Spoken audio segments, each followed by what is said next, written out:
Turbo का blouse पहनने।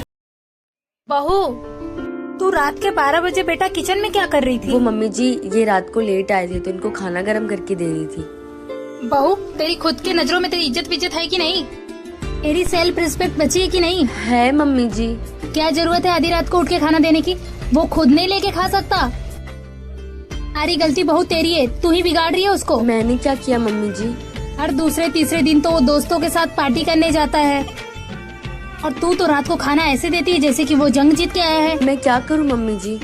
तू बहू कुछ मत कर, तू हाथ पे हाथ रख के बस बैठे रहे। आज तो ये दोस्तों के साथ लेट नाइट घूम के आ रहा है, कल शराब पी के आएगा, कल को तेरे साथ मारपीट भी करेगा ना, तो फिर आके मुझे मत बोलना। आप ही बताओ मैं क्या करूं मम्मी जी? तू उसकी पत्नी है, अगर वो कोई गलत काम करता है तो तू उसे रोका कर। बहू, तेरा उसके ऊपर पूरा हक है, अगर वो फिर भी ना माना करे तो मुझे आके बताया कर, मैं लिया करूँगी। देवरानी जी मैं तैयार हो गई।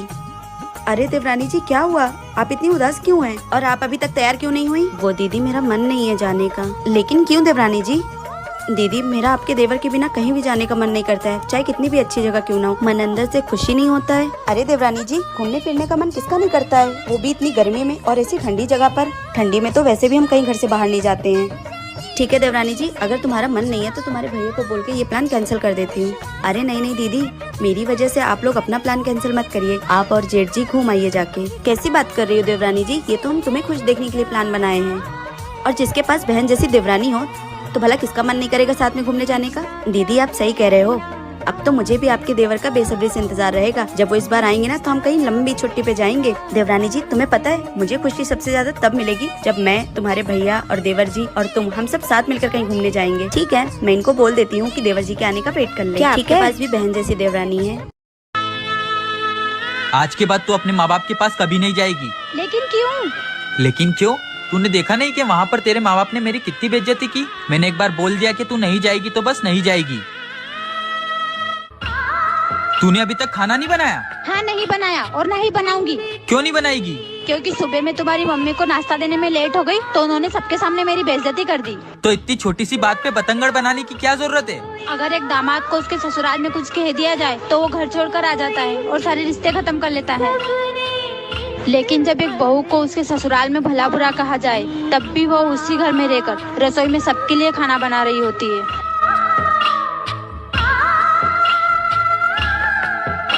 बहू जी माँ जी। तेरी शादी में जितने गहने मिले थे सारे लेके आ। पर माँ जी वो तो मेरे गहने हैं ना। बहू है, बहू की तरह रहे, सास बनने की कोशिश मत कर। जाके लेके आ। जी माँ जी।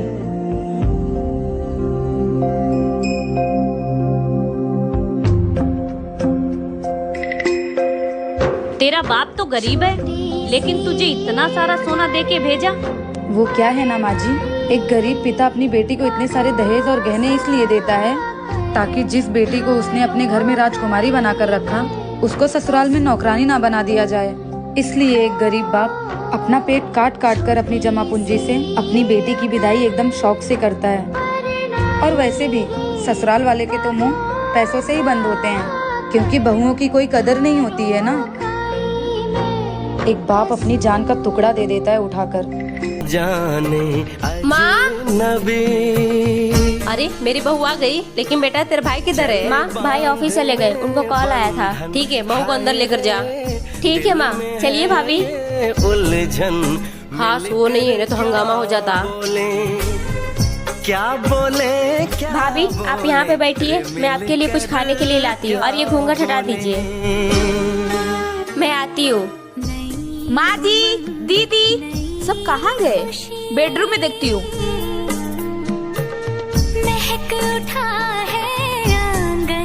तुम कौन हो? मेरे घर में क्या कर रही हो? जी मैं इस घर की बहू हूँ। क्या तुम इस घर की बहू हो? तो मैं कौन हूँ? मुझे क्या पता।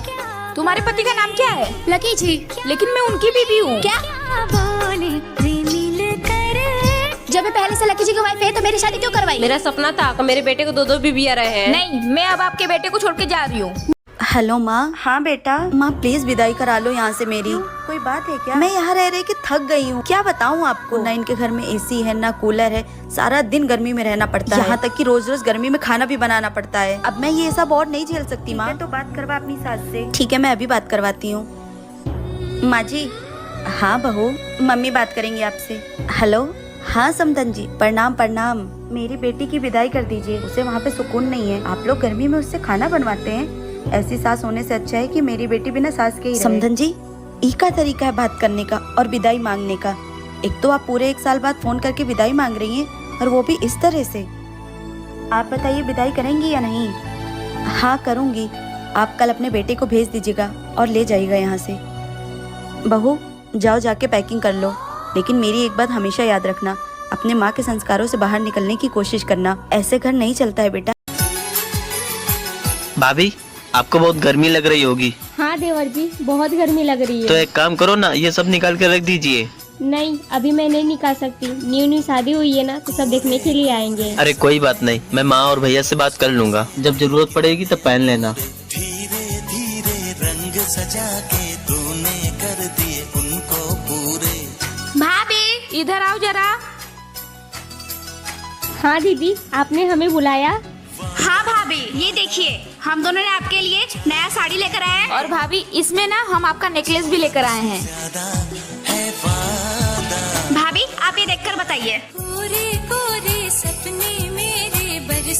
वाह दीदी, ये तो बहुत प्यारा है, मुझे बहुत पसंद आया। भाभी बहुत गर्मी है, आप नींबू पानी हम दोनों के लिए बनाकर लेकर आइए ना। ठीक है दीदी, मैं आप लोग के लिए नींबू पानी बना। सरबो का ब्लाउज पहनने